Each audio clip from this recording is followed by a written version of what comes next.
for more, let's go now to Los Angeles and speak with a former agent for the FBI, Robert Chacon. Robert, let me just ask you, clarify, what does it mean when we say Jared Kushner is a person of interest for the FBI? Well, that means that during the course of this criminal investigation, whoever they're investigating, right, we don't know who the actual subjects are, nor should we, that his name has come up as someone who is either involved in the activity or mentioned in the activity. Now, we know from some source reporting that we think this has all come up because the intelligence community has an intercept with the Foreign Minister Lavrov talking back to Moscow and mentioning Kushner by name as someone who was trying to establish back-channel communications either with him or with other people, you know, in the Russian government. Robert, he's not been charged for any crime. We don't even know if he's suspected. But is the fact of him even being part of this investigation, is that enough, as Democrats say, to consider revoking his high security clearance? Not that I know of. I mean, I held a for 3 decades and still do.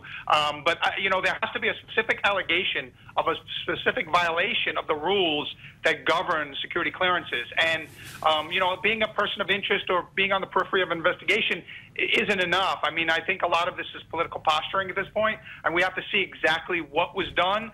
Right now, all we know is that Lavrov may have mentioned his name, and we know that the Soviets are big on misinformation, and if they thought that, you know, the U.S. was listening in or somebody else was listening in, they could have mentioned Kushner's name, you know, and as an attempt to muddy the waters, if you will, or cause more dissent among the U.S. government.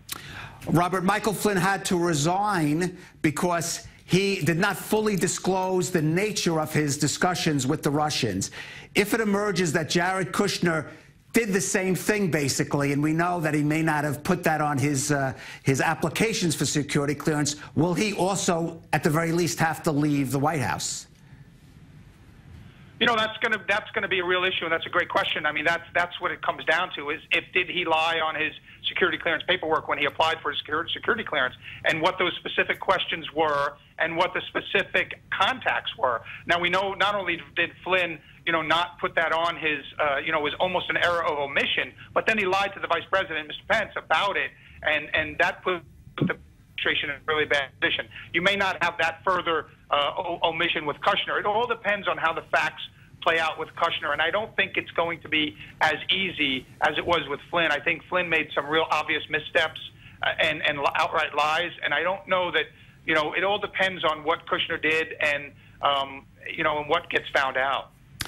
Robert Chacon, I'm sure we're going to have a lot of issues regarding the FBI in the coming months. We'll look forward to having you again on The Rundown. Thanks for joining us. Thank you very much.